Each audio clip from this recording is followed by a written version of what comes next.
Well, I want to say a word of welcome to everyone. It's good to have you on our line today. I see that it's 2 o'clock, and we are thanking you for being a part of our workshop today. Just to clarify, make sure everyone is in the right spot. This is regarding the Pastor Parish Relations team, and we hope that this will be a good training event for you. My name is Aldana Allen. I serve as the pastor of St. Mark's United Methodist Church in Charlotte, and I'm also this quadrennium the chair of the Elders Orders. This is a team effort to bring this information to you for the workshop today, and I am joined with people from the conference staff, so you'll have a perspective from that way as well. There's the district superintendent. There are our fantastic administrators from the Northern Piedmont and the Yadkin Valley. And so we hope that we bring you a holistic approach to our understanding about the staff parish relations and your service on this team. Just a couple of housekeeping notes. We ask that you would keep yourself muted. If you have a question, you can send that in the chat to Londa. So if you will direct your question to Londa in the chat, at the very end, there'll be an opportunity for Q&A. And each one of the presenters will also more formally introduce themselves as they start their section of the material. One last part, the link to the resources that we will be discussing will be made available to you as well. So we want you, of course, to take whatever notes you'd like to take, but at the same time, please know that the resources will be made available and that you'll have an opportunity to download these resources. So thank you all again for being here. I'd like to open us with a word of prayer. Most holy and wondrous Father, we thank you for this time that we have to gather this afternoon. Thank you for these incredible volunteers for their dedication and their service. Without a doubt, many of them have served in various capacities in their church or maybe even on this committee previously. Well, Lord, we're asking for this day for there to be fresh understanding, for there to be new insight, for there to be some more that you offer for us so that we will know how to execute our duties to bring you glory and honor. We recognize, Lord, that it is you whom we ultimately serve and that we want to do the very best that we can. Make this a good workshop and allow us to know how to have harmony so that we are working as a staff, as a parish, as a pastor or pastors, so that we are all doing the very best we can for your glory. In Jesus' name we pray. Amen. Amen. Thank you, Aldana, and I'll add my word of welcome to each of you. I'm Reverend Bev Copley, and I'm the district superintendent of the Northern Piedmont District. And we're delighted that Amy Coles and Lynn Gilbert and Londa Wallace and Aldana and I are able to bring you this training today. We're also delighted that there are clergy in the room and laity, and some of you perhaps are members of SPRC, others might be chairs. Some might be seasoned and some might be new. But our focus today is going to be on the relationship between the SPRC and the staff. And we want to talk about how important it is to strengthen that relationship and to build it for the mission of the church to be accomplished in every appointment. I'm going to begin today with a scriptural milepost, a foundation. And this is from Philippians. And one of my joys is the Apostle Paul and his love and passion for the churches that he established, met, loved, left, returned to. And Philippians is an important letter, a letter of his joy about his service to a congregation, a new congregation of Christians, and also an example of a very good pastoral relationship between a church and a leader. So I'm just going to share a few verses and then just give a few takeaways that I want you to consider to be a basis for your work with your committee, if you're clergy, and your pastor or staff, if you're a member of the committee. And this is the beginning of Philippians, some of the first verses. Paul says this: I thank my God every time I mention you in my prayers. I'm thankful for all of you every time I pray, and it's always a prayer full of joy. I'm glad because of the way you have been my partners in the ministry. of the gospel from the time you first believed until now. I'm sure about this. The one who started a good work in you will stay with you to complete the job by the day of Christ Jesus. I have good reason to think this way about all of you because I keep you in my heart. You are all my partners in God's grace, both during my time in prison and in the defense and support of the gospel. God is my witness that I feel affection for all of you with the compassion of Christ Jesus. This is my prayer, that your love might become even more and more rich with knowledge and all kinds of insight.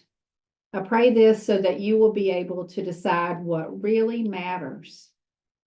And so you will be sincere and blameless on the day of Christ. I pray that you will then be filled with the fruit of righteousness, which comes from Jesus Christ, in order to give glory and praise to God. I love this passage. I love his love for the church. You could tell that there were certain parts of it I love so much, I put it in bold print. And those are about the relationship, those key verses, and you'll see them as you can review the PowerPoint anytime, and you can share this PowerPoint with your staff parish committees. The takeaways that I gain about the joy of ministry partnerships. The pastor and the people are always partners in the mission. They have that in common. The pastor comes to the church wanting to embrace the mission, and the church invites and welcomes the pastor to be on mission with them. God does remain at work. Paul says, I'm confident that the God who began this will be faithful to complete it. God works over time and across our appointments. We don't just have a ministry that takes place over a certain number of years when one person was there. It continues with each and every appointment. Grace is part of any partnership. All of us have friends. All of us have at least some members of our family that we're able to be in relationship with. And we all ask for grace from those people from time to time. And we all give grace to them from time to time, hopefully very often. Love and insight grow as relationships grow. One of the things I hear as a superintendent is how important it is for a church when a pastor comes in and intentionally wants to build that relationship, to get to know people. And for the church side, your work in helping your pastor know the community, taking them around to meet the influential people, allowing them into your home for fellowship and fun. Those relationships matter so much. Another great privilege of being on staff parish is that you are bringing wisdom and discernment and mercy to the task. When I was serving in the local church, which has been up until this time in my superintendency, I was always thinking about the fact that I was the chair of the nominations committee, and the people that I wanted to see serving on staff parish, they were people who had the gifts of wisdom and discernment and mercy, because mercy is sometimes a very important gift when you're working with human beings. So as a committee, y'all get to decide what really matters. And the other side of that is you get to decide what doesn't matter so much. And you also get to share with the congregation what you feel are the important parts of ministry, and you get to bring accountability to those conversations. Our hope as Christians is always to be found sincere and to be found blameless before Christ. And you'll find that will come out in your work with staff parish. You'll want to also be found sincere and blameless, just as all of us will before God. And we desire fruitfulness. That's our desire for every appointment. And our desire is to honor God. So I want to thank you for honoring God through your service to the United Methodist Church. Some of you serve in multiple capacities. Your clergy who do great things in other places, and our connection, your laity who do the same. So I want to thank you for that. And just really today, just wanted to lift up that as a model scripture for us today. So that being our basis, we'll move on with the next steps, and I'll introduce Amy Coles to you.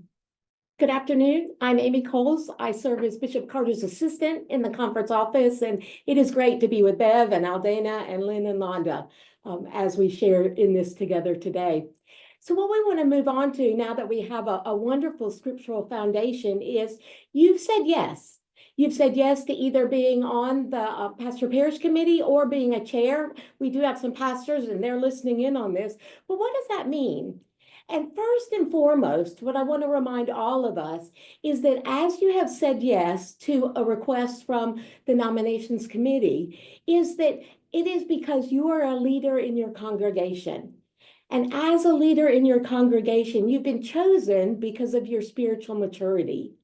And so even before we talk about the specifics of this committee, I want to remind you of the need for you all to be the example within your congregations, to be that non-anxious presence, to make sure that what's happening in the congregation is a positive conversation, and that all and everything is directed towards deeper discipleship within the congregation. And so you play that role even before you begin the actual work of the pastor parish or staff parish relations committee. And we thank you for saying yes. We thank you for bringing your gifts, for bringing your grace, for bringing that discernment and that wisdom that Bev just talked about. So now let's move more towards the committee, and that is what's the role of the pastor parish or staff parish relations committee? And what I would say is, first and foremost, it's not the complaint department. And sometimes I think that's what it's seen is anytime anybody has a concern or complaint, they go to pastor parish.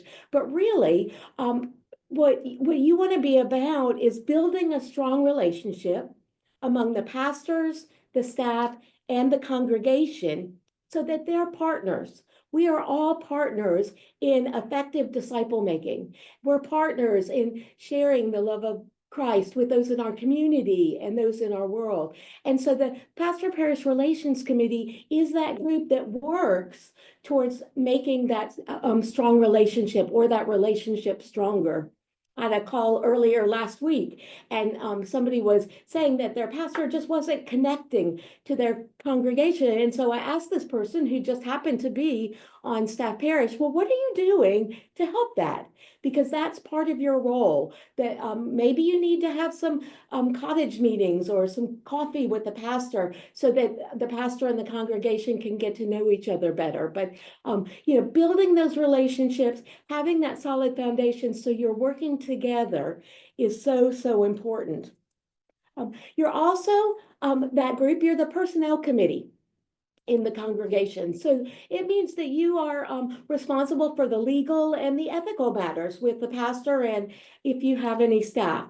And so you need to keep in mind and being up to date with things like W-2s and having a personnel policy and labor laws and all those type of things, because you're that group that needs to make sure that the church is fulfilling those responsibilities. Gone are the days when it used to be that everybody left the church alone, but we need to be as up to date as any company in doing things that are fair and just and equitable and in lines with the laws of both our states and our government.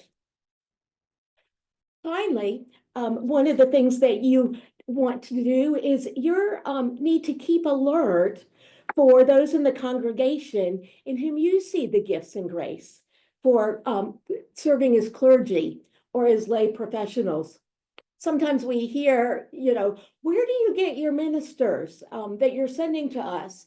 And the response back is from you.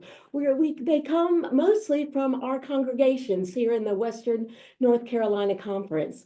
And so please keep alert for those that you see. A lot of pastors will tell you that they began their call to ministry and began to hear that call by somebody in the congregation looking at them or taking them aside and saying, have you ever thought about becoming a pastor? Or I see the gifts of being a clergy or being a music professional or being a Christian educator in you. And that planted a seed that God was able to grow and grow until they were able to answer their call. So please keep that in mind and know that that's the responsibility of your committee.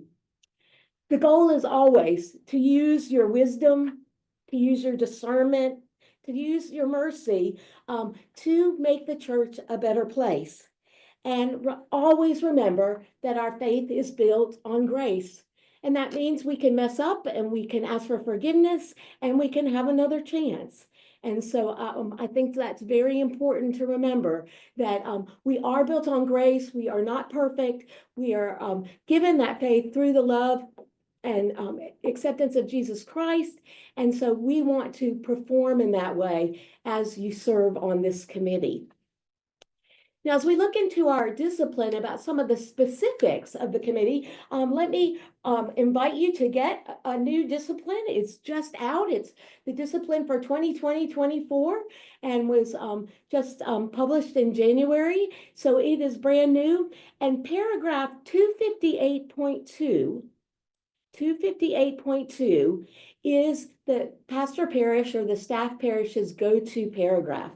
It lasts several pages in the discipline and gives you lots of insights into what you should do, into how your committee should be made up, into the things you need to pay attention to throughout the year.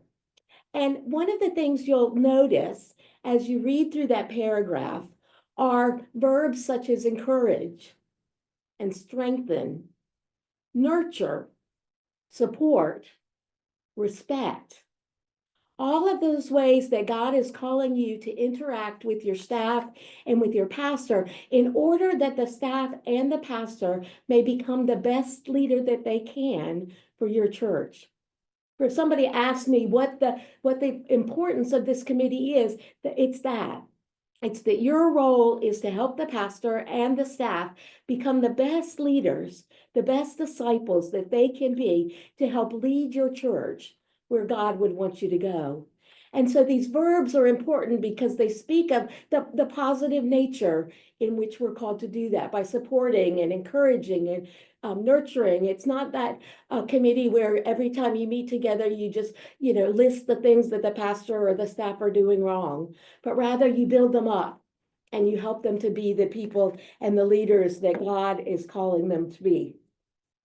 Now, there are some specifics about membership on the SPRC or the PPRC. And as United Methodists, we love to use letters. So PPRC for Pastor Parish Relations Committee and SPRC is Staff Parish Relations Committee. First, that you were nominated by the nominating committee and nominated to the charge conference, and you were elected by the charge conference to serve in this role. The new discipline, it's similar to the discipline before. It says that there needs to be a minimum of 5 persons on the Pastor Parish Relations Committee and no more than 9 members. A minimum of 5 and no more than 9 members, plus the lay member to the annual conference and the church's lay leader. So that would be between 7 and 11 people that would serve on the PPRC. Now, for those of you that are moving to a one-board governance as you govern the life of your church, let me just say that I encourage you to have a separate PPRC. This group is the personnel group. It's the group that needs to be confidential. And I just think it works better. Others may disagree with me, but I think it works better to have a separate PPRC that's encouraging and supporting and nurturing the pastors and staff. And then the one board can do all the other work. But I think it really does work better if you have a separate SPRC, and you can do that easily. The SPRC is structured into 3 classes. That way you have some new folks there and you have some older veterans there to kind of maintain the continuity and remember what was discussed the year before and the goals that were set and why they were set, and then you can continue to follow through. And no church employees or immediate family members of a church employee or the pastor should be on the committee. And the new discipline has gotten very specific about that. So check out paragraph 258.2 because it delineates exactly who we consider immediate family members. And it will give you clear instructions for that. There should also not be two immediate family members on the committee together from the congregation. And again, the discipline talks about who immediate family members are. So one immediate family member needs to be on the committee from each of the families amidst your church congregation. As I've already said, you've been chosen because you're leaders and because you're mature disciples. And so some of the characteristics and some of the things that are expected of you as members, as the chair, are that you regularly attend worship.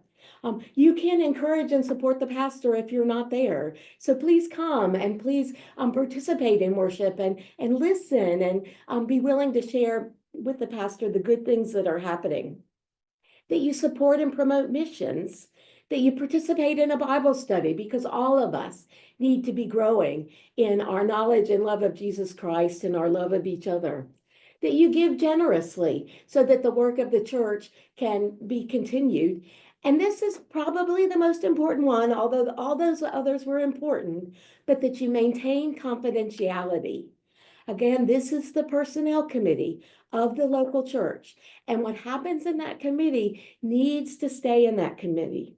And so it's vitally important that you be able to maintain that confidentiality. And if maybe that's not a gift that you have, maybe if that's something that you've struggled with, maybe now is the time to go to your pastor and say, you know, this might not be the best committee for me. That's all you have to say. This might not be the best committee for me, but even being able to maintain confidentiality with your spouse is important because they aren't on the committee. They haven't agreed to confidentiality, and they might share something inadvertently with somebody else. And so again, I urge you to take confidentiality seriously, because what happens when we don't do that is that people are harmed. And certainly we don't want that to happen. Now, the SPRC or PPRC is supposed to meet at least quarterly, but additional meetings can be called. And I would recommend, particularly as you have a new pastor, that you meet monthly so that you can help onboard that new pastor and you can help guide and support that new pastor. And then maybe you can drop off to every couple of months or quarterly, but they do need to meet at least quarterly. Other meetings can be called at the SPRC by the bishop, by the district superintendent, by the pastor, by the chair, or by somebody that's accountable to the committee. Maybe one of your staff needs to meet with you and they can ask that a meeting be held. Now, you do not meet without knowledge of the pastor or the district superintendent. And you do not meet without the pastor's presence unless they voluntarily excluded themselves or excused themselves, or the district superintendent is meeting with you and said they've informed the pastor that he or she doesn't need to be there at that time. And then finally, they meet in closed session, and they, again, I'll emphasize it, they observe confidentiality. So what closed session means is that you don't invite visitors to come and be a part of that. I know that there are places in the discipline that recommend that leaders of other committees visit various committees. Well, this is one of the committees that you don't visit because, again, it's a personnel group. It's meets in confidence, and it meets in closed session. And then the pastor parish chair will share what they can with the church council or the leadership board as things are pertinent for the life of the church. Now, here are some administrative tasks of what you're to be about. First, you have three primary responsibilities related to administration. First is to maintain communication among the pastor, the staff, the congregation, and the district superintendent. So please make sure that you're communicating expectations that you as a committee have set for the pastor. please make sure that you know who the district superintendent is. And you can even invite them to be a part of a meeting or to Skype or Zoom in as to a part of a meeting so that you can get to know them more personally. And make sure that you are with the pastors and staff, that you're maintaining regular communications as well. Again, you want to maintain a connection with the district superintendent. That is your go-to person in our structure in the district, and she will or he will be glad to assist you. Now, let me also say we have our two fantastic Northern Piedmont Yadkin Valley district administrators with us. They can answer a lot of questions for you, and they're more than happy to do that. Any of our district administrators will do that. So if you have a basic question, first check with them, and if they don't know the answer, they'll direct you to the district superintendent. And then the last thing that's an administrative task that you have to do is to conduct annually evaluations of the pastor and the staff, and to give encouragement regularly. As a part of those evaluations, you might want to set goals, and then in each of the quarterly meetings, check in on the goals. How are folks doing on achieving their goals, and what support do they need, or what else do they need to make sure that they can fulfill them? But you don't just have to wait quarterly to provide encouragement. Just a smile, just a, I really appreciate you're doing this. Just thank you for the service you give.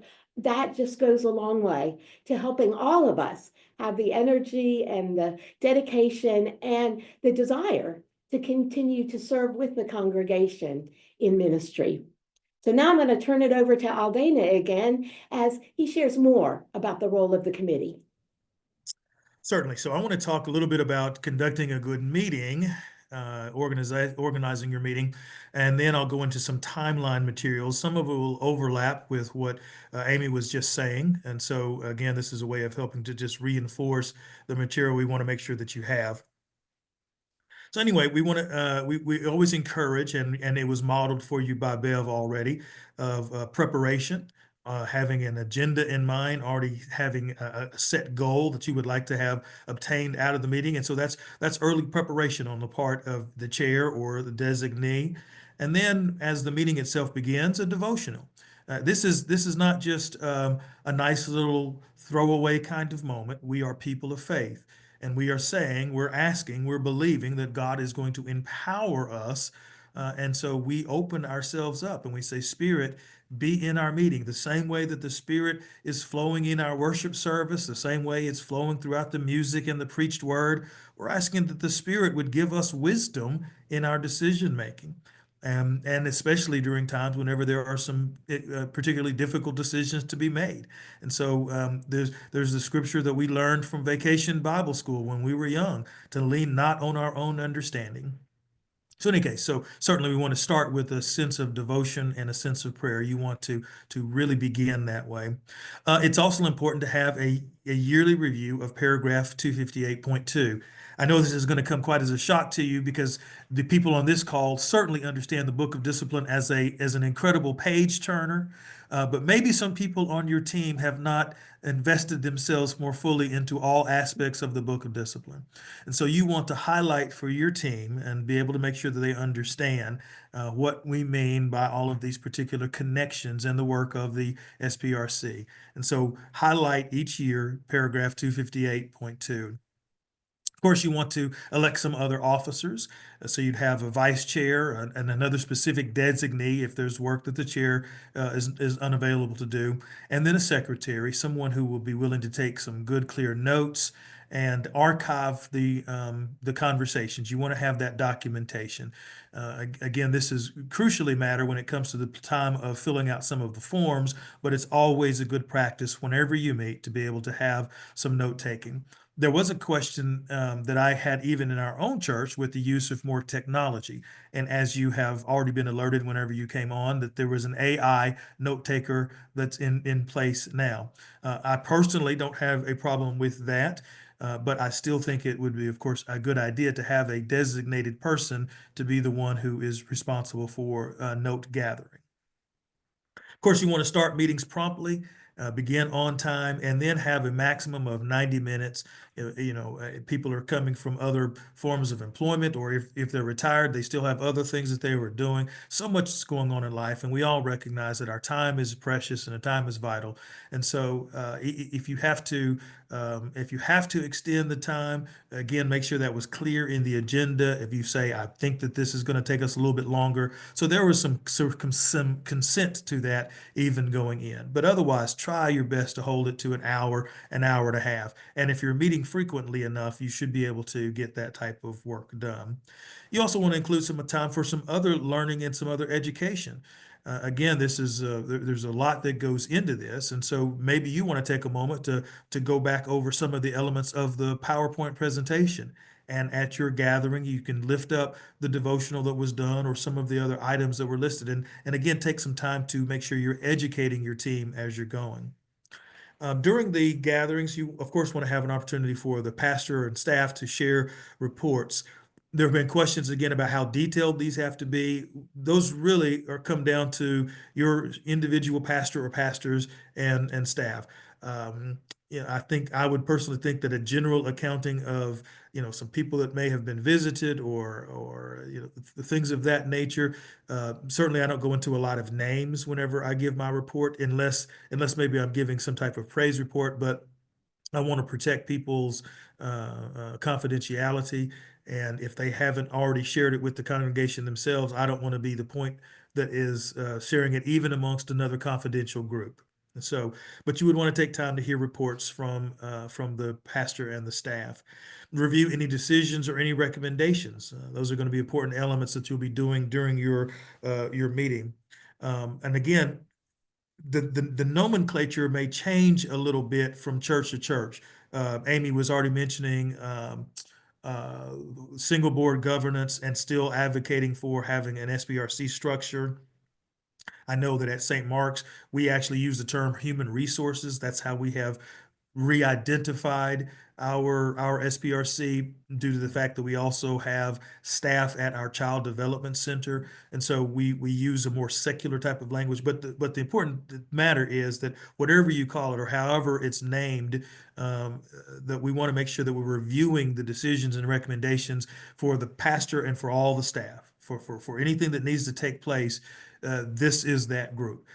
This is the HR department, and it is not a complaint department, but it is a department, again, that deals with a lot of different matters.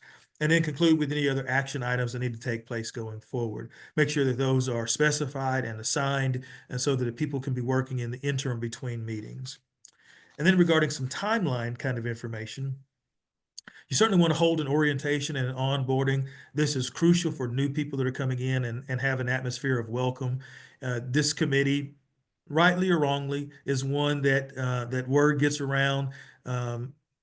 People don't like seeing the sausage being made, and this is one of those sausage making teams, right? And so word kind of gets around that this might be one of the more difficult places to serve in the church. And if you can start right off the bat with an air and an atmosphere of welcome, and ingratiating people and bringing them in, hopefully that helps to shift the narrative a little bit. And so that's a vital part of what you get to do. I really like the idea of reviewing goals and anniversary dates. As a pastor, it's always high on my agenda to remember my staff, the hire dates, birthdays, and quite frankly, I even try to remember significant passings. I use the Stevens resource with the booklets on times of grieving. And so, if it's been a year since a staff member has lost their mother, I try to reach out to them personally or have the HR, the SPRC team do that. And so paying attention to anniversary dates, I think is critical. Making sure you understand the relationship and the role between the pastor and all the affiliated staff, retired people, and possible candidates. And again, echoing a little bit of what Amy said, identifying future ministry candidates. It's so wonderful. I also get a chance to serve on the board of ordained ministry, and it's so wonderful whenever I get to see some of the candidates that come forward and how joyful and how inspired they are because somebody saw something of them in their congregation. and that conversation may have started with who knows who. One of the mothers in the church said something. Did you ever think that you would preach one day? And this kind of thing. But some action was ultimately taken by the SPRC. Somebody said, "Hey, we need to recommend this person's name for charge conference so they can be officially approved. They can be recognized. We believe that there's something that's stirring here." And so your ability to help see folks who are struggling with the call is a vital part of what you do. And then, of course, establishing or review a plan for dealing with rumors and conflict. Oh my, oh my. Wouldn't it be great if we had churches without rumors or conflict? Wouldn't that just be church heaven on earth right there? But believe it or not, some people talk about other people. I know it's a shock. I know, but some people talk about each other. And so part of this team has to struggle with, well, what needs to land on the pastor's desk? At what point or how do we go about addressing an issue that may have come up? Again, I'll just give you a real quick one. This was not my current appointment. This is an appointment, previous appointment. But there was a question about the youth director being seen on camera with a drink, unidentified drink in his hand, but at a particular brewery. And so, well, did the church have a social media policy? Was there anything that says that this person could or could not be seen in that light while they're serving in this particular office? Those types of things. You have to think through your own particular context, but you will need a plan. Something will come up inevitably, and so having some kind of way of saying this is how we're going to deal with rumors and conflict going forward. Monitor strategies and expectations for meeting the goals and to make adjustments appropriately. You'll see a little bit later on, and as well as Londa will also go into some of the specific forms, but whether it's the assessment or whether it's another form of evaluation, mid-year, that second quarter is a good time to check in to see, hey, how are we meeting some of the things that we had identified? It's also a really good time to check in with the person. Any time is a good time, but as a reminder of some deliberative actions, reviewing the parsonage needs and the housing needs, that's a good time to do that in the second quarter. And so that way doesn't feel like yet another item or agenda that has to be rushed as you get closer to charge conference time and making sure you get all the boxes checked off. Likewise, conducting any legal reviews if needed. And maybe it's a little early, but still, this might be a time to discuss plans or policies for any kind of pastoral changes. Maybe getting a little bit of a start on that. So here again, I just referenced the assessment. The annual assessment is what the Western North Carolina Conference currently uses.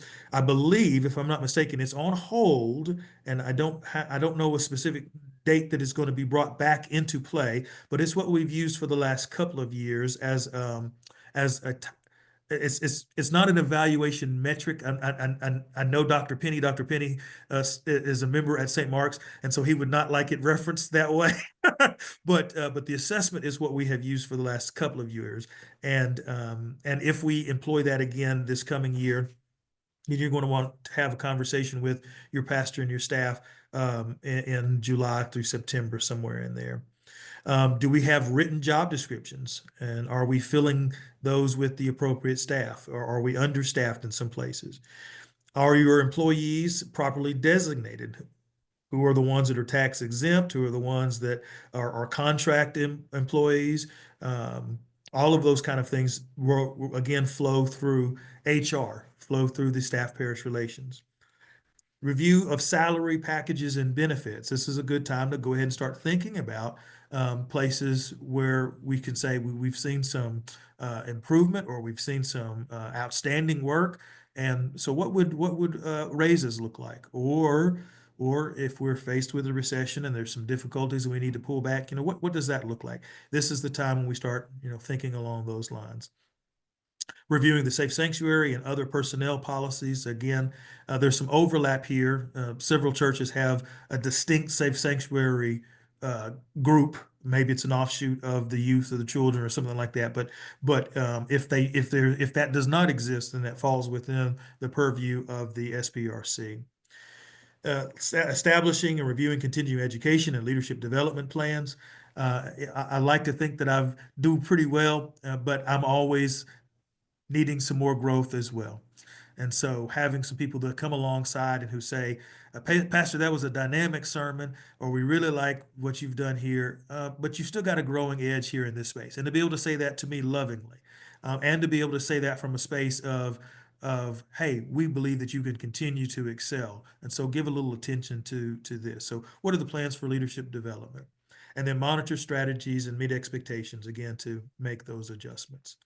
And then in the last quarter of the year, and again, this is what Londa will go into greater detail with in terms of the specific types of forms, but you have several things that you'll need to cover. Updating the church profile on the conference website. There's an annual profile. It's very, very important. We would like that, of course, updated each year, but it's extremely important if you're anticipating a change in pastoral leadership. And there are some very specific questions that are asked on there so that the cabinet can be prayerful and make the very best possible match, both for the church and for the incoming pastor. And so please keep that updated. The reports to charge conference, again, some churches even have their budgets ready by this point. If that's the case, then by this point, you're also going to have all of your salary conversation finished. If your budgeting cycle doesn't really complete until later into December, then that's not going to be something that you have to do by charge conference.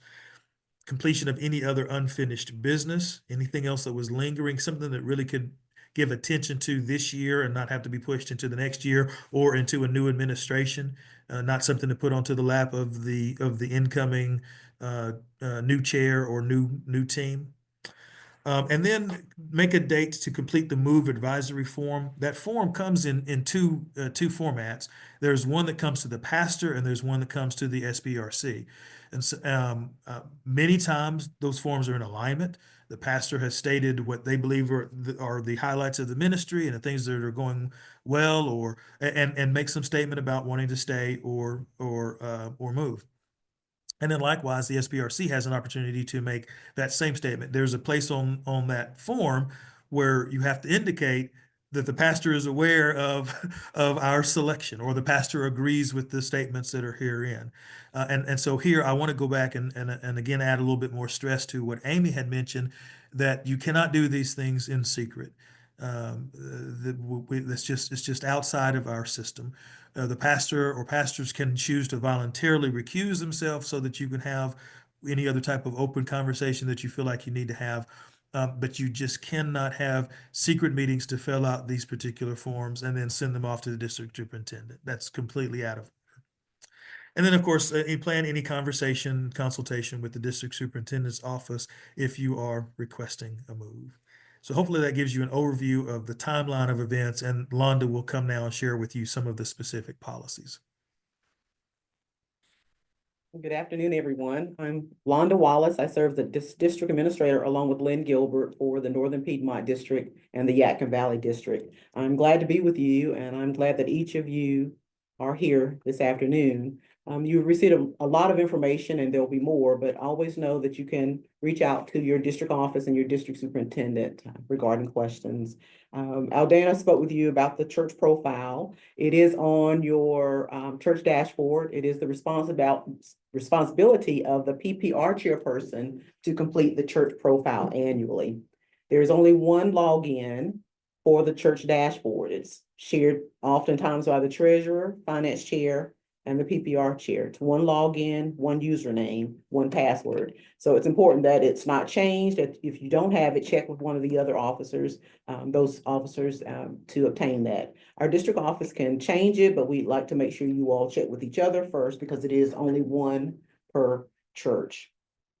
With regards to charge conference reports, the PPR chairperson, there's not a particular report for charge conference. It is related to clergy compensation, but all the charge conference forms are on the dashboard, the local church dashboard.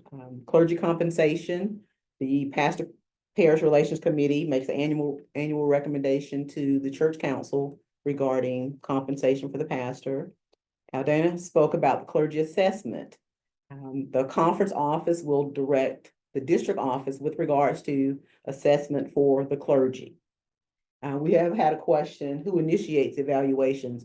We may speak about that a little later, but with regards to the clergy assessment, we may want to look at that as separate from your staff or employee evaluations that you do.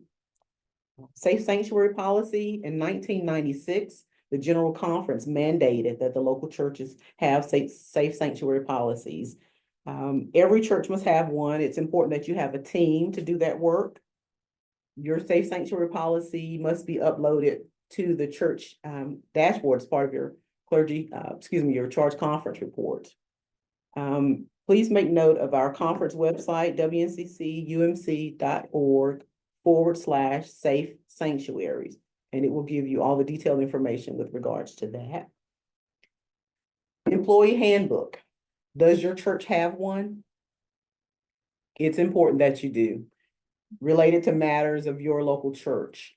If something was to come up, and things will come up, your church has a handbook in place that relates to your employees and anything related specifically to your church. And the move advisory forms, there are two, as Aldana mentioned. The pastor has an advisory form that the PPR chairperson must sign, and the PPR committee has an advisory form that they complete. Every PPR member that's in attendance in the meeting when it's discussed must sign the PPR advisory form, and the pastor must sign the PPR advisory form. Again, two forms, and we normally mail those out in November, and they're due in the district office by December 31st. And again, always feel free to reach out to the district office and the district superintendent. Thank you, Londa. For our last quarter hour, we'll move sensitively to some of the work of the advisory. Since updating the church profile has probably already been said 4 times by 4 people, we trust that you know how important it is. And it's not only important to us, we think it's also important to you, because each year as your committee does this, it's usually in November or December, you will be able to do some assessment of your own church's ministry. So it's just as much for y'all as it is for us.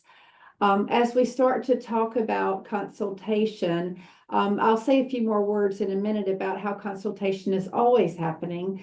But those churches that do ask for a consultation related to a change in pastor, we're doing those at this time of year, January, February, March, a lot of consultations. I've just been to one today. I preached in a church and then met with their staff parish.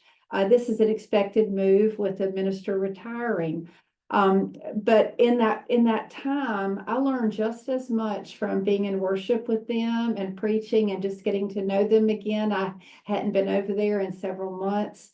And I was able to really learn a lot about them. And they shared with me that they had learned a lot about themselves from filling out the profile. So I'll just give another little cheerleading effort for the importance of the profile. I've had a few consultations in my 7 years as superintendent when some churches have shared with me some grievances or concerns about their pastor. But as I asked more questions, I found that they had not told their pastor about those concerns. They were asking for a move, but they had not had quarterly meetings with their staff parish, with their pastor in the room, of course, and had not really shared a need for improvement in certain areas. So from that, we went back and the church retained the pastor and worked with the pastor in a way that gave that person proper goal setting opportunities.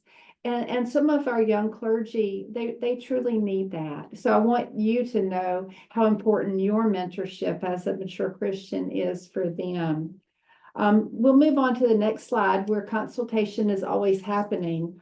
When I visit at a church, and I'm one of 8 superintendents, and there are other members of our cabinet, including Reverend Amy Coles here, we learn so much when we visit. When you invite us out, it doesn't have to be to preach. It could be to have a hot dog at your hot dog meal, or to help spoon up soup at a community meal.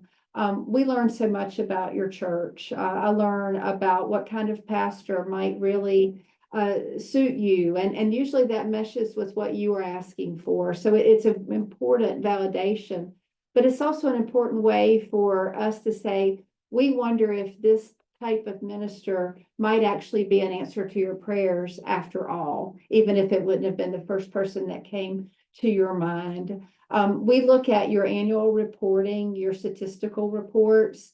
Those are being done here in the month of January. They are not scripture to us, but they are important because it helps us understand trends, not only in your church, but in your community as well. Clergy meetings are a time that we are able to do some consultation. At our large group meetings, somebody's always sharing with me something that might help me understand their ministry, their continuing ed, their learning better. Our missional networks are also places where we have consultation. And also district and any other conference events. A lot of our Northern Piedmont clergy and the other districts are just like us, do some learning in small cohort groups for a specific reason or for a specific outcome. And we learn about a lot in consultation there, finding out what a pastor's passion is for their ministry. We want to be sure today that we talk about the fact that differences happen between clergy and congregation, and also between paid staff and congregation. We come today with a recognition of that. We know the world that we live in, and we are living in a time of some political division as well. And we're also living in a time when it's hard to push all the way through a conversation without quitting on somebody, not feeling that you could continue that conversation in a healthy way. So I want to offer just a couple of pieces of wisdom that are really tried and true. This first little chart, it actually comes from InterVarsity Christian Fellowship, and it was geared and first prepared for groups that are bringing in cultural differences, say college students from all over the world in a Christian organization, and knowing how to stay what it calls on the green line with people, continuing in relationship with them and not moving down to the red line that you see on that grid. And for each of you, you'll be able to have access to this slide and to all the stuff that we've given, and even more stuff that we will are sharing today. And I think it's important for you to lead your committee to the green line approach with other people, be they a lay staff member or a pastor, with openness, acceptance, trust, and the ability to be a little bit adaptable, because cultural differences will happen. See the big splat in the middle? There will be frustration, misunderstandings, confusions, tensions, embarrassment, aggression. If we choose to go down to the red line, we will criticize, rationalize, we will isolate ourselves from the person. We will quit them and cancel them, if you know what I mean. And staying on that red line leads to broken relationships.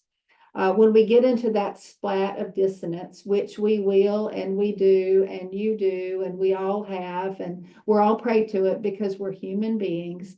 If we stay in an observant, inquiring, listening, initiating green line in relationship, we might be able to come out on the other side where everyone learns something.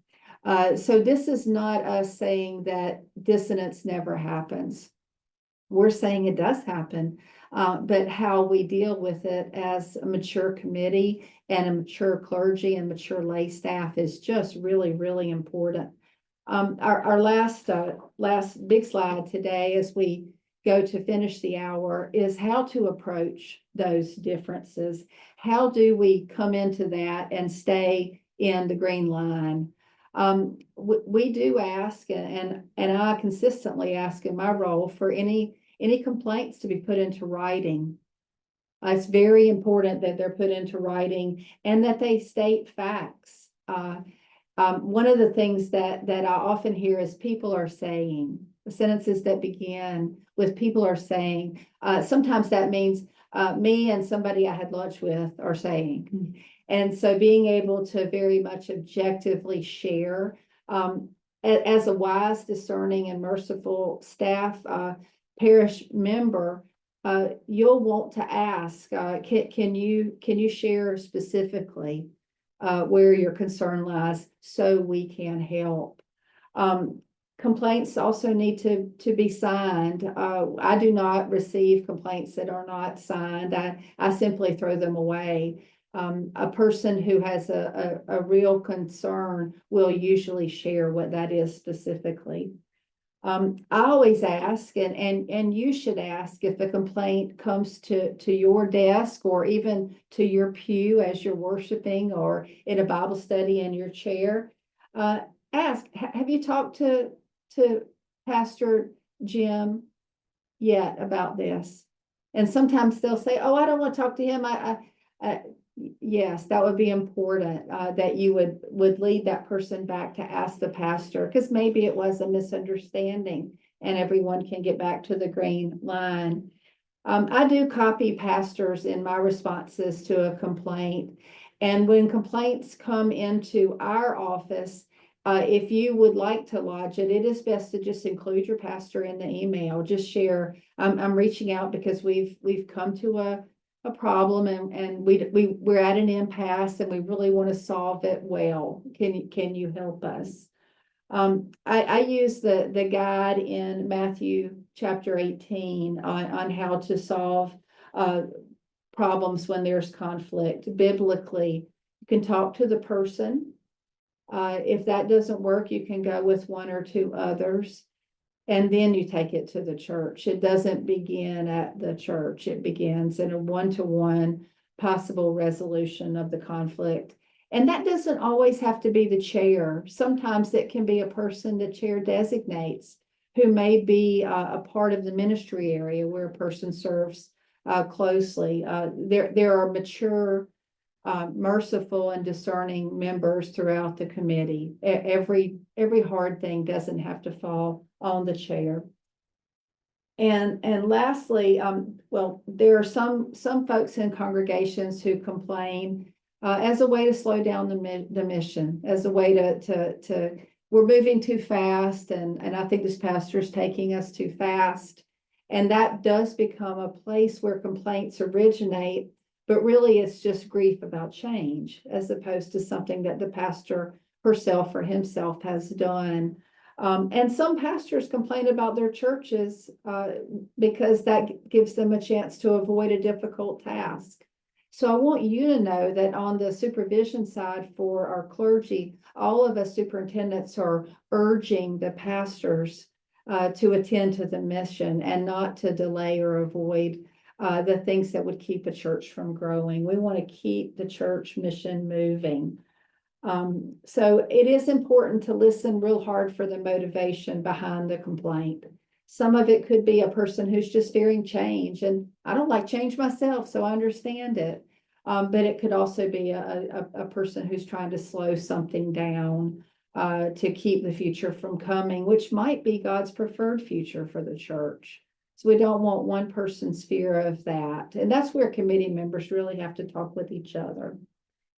You receive concerns as staff parish. One of the things that I modeled early in my ministry at my last church is that we spent some time at every meeting addressing any concerns that had come up over that month about any of we had multiple pastors and other lay people on our staff.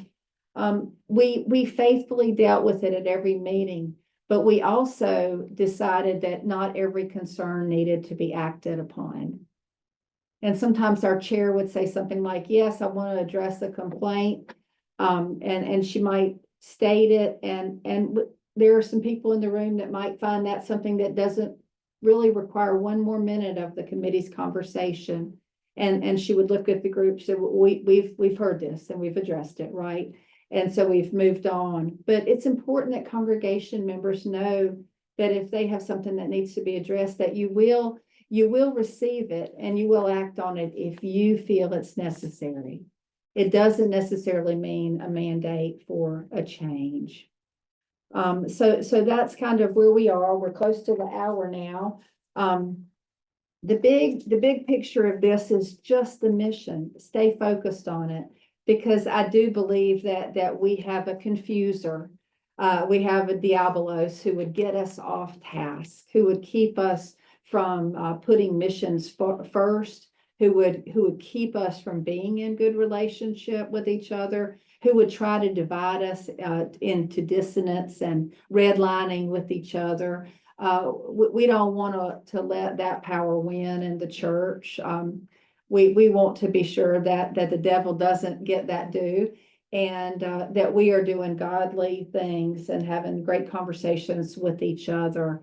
The biggest question for the committee: how are we doing in helping our congregation to become more like Christ? And all our committees in our churches are important, every single one of them, disciplinary or just extra beyond the discipline. But this one is a place of really building relationships that once that's built, you can bring health to every other part of the church. So it's pretty big, the job that you all have. I think we have time for a couple of questions, if you would like to have them addressed. Londa, do you have a question that we could use our collective wisdom on? We just have a question about who initiates the evaluation. Okay, that's a great question. Amy, we're in the midst of reworking some of that. Do you want to speak to the assessments of the clergy? Sure, be glad to. And we have put them on hold because we want to do some listening to our clergy about what would be most helpful, a process that would be most helpful, and we're in the midst of doing that. So the conference office will let the district offices know once we're ready to reinitiate an assessment process, and then they will pass it on to the clergy and to the staff parish chairs. And I think for right now, though, one of the things that Aldana brought up that I thought was really good as he was going through the calendar for the year, this is the season, January, February, for really thinking about what are the goals that your pastor would have in these 6 months, 12 months. Our ministry year in the United Methodist Church is sometimes July 1st to June 30th. But most of our churches plan by the calendar year, and just asking about that. Lynn's just put into the chat some official resources for staff parish, and you can take a look at that. There is a small booklet. I don't know if we have any in our office right now or if they're down the hall.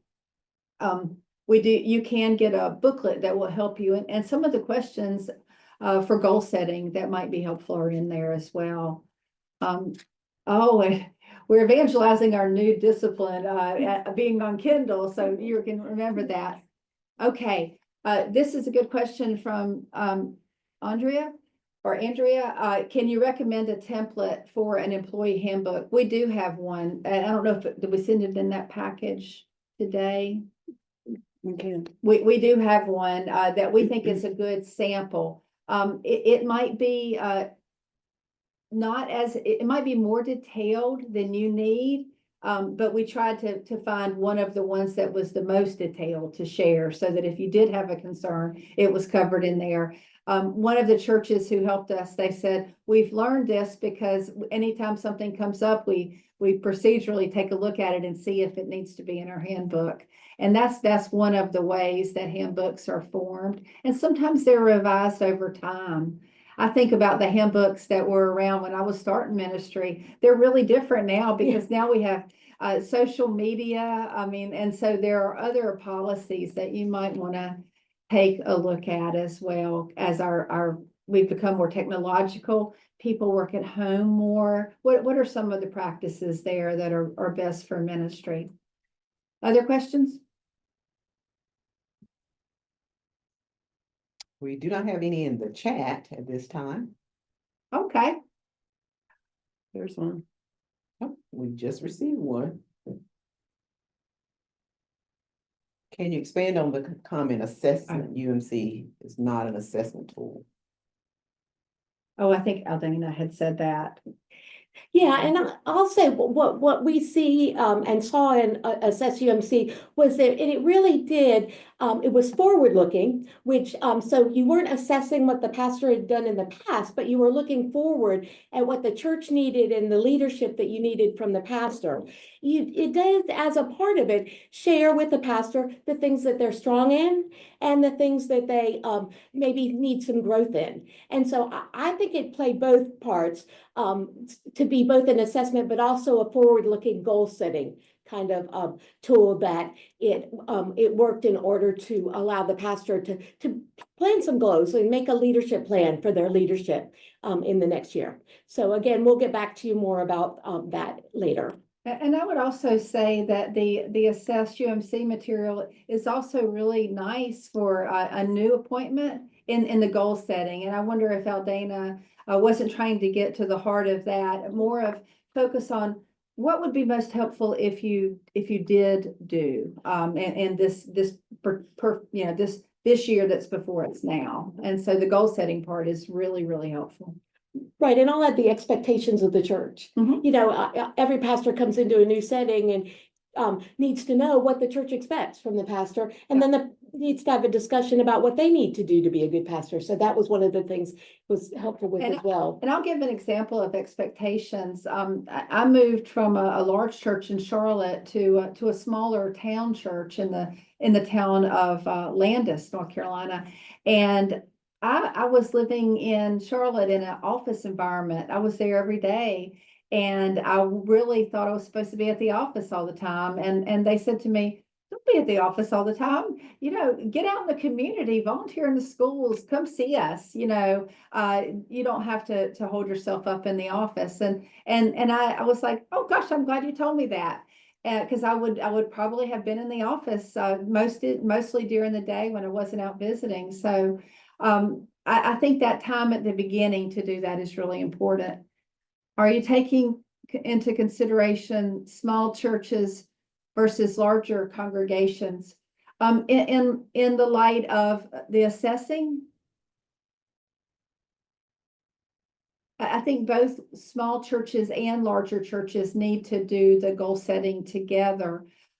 Most of our smaller churches do focus on the assessment of the pastor, but it really is a good idea that even your very part-time people, they deserve also to be assessed, honored, remembered for their years of service, and met with regularly by the staff parish, if for nothing else than just simply affirmation, and to see if they have any question.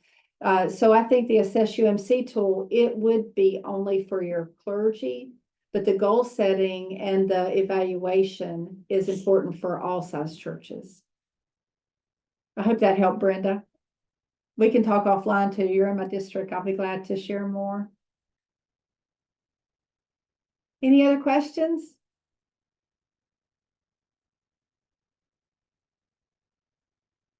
Well, we will close our time together now. And I want to say thank you for your part of this, which is the work that you do every single week and every month of the year. Well, we're with you today to kick off our Equip and Connect week, and to thank you for being a leader and to let you know that your district office can always help. All of us are willing to help and always wanting what's best for your mission. So blessings this afternoon in your life, your ministry, your rest, even football watching, if that's part of the rest of your day. May you be blessed in all things, and we'll look forward to seeing you soon. God bless.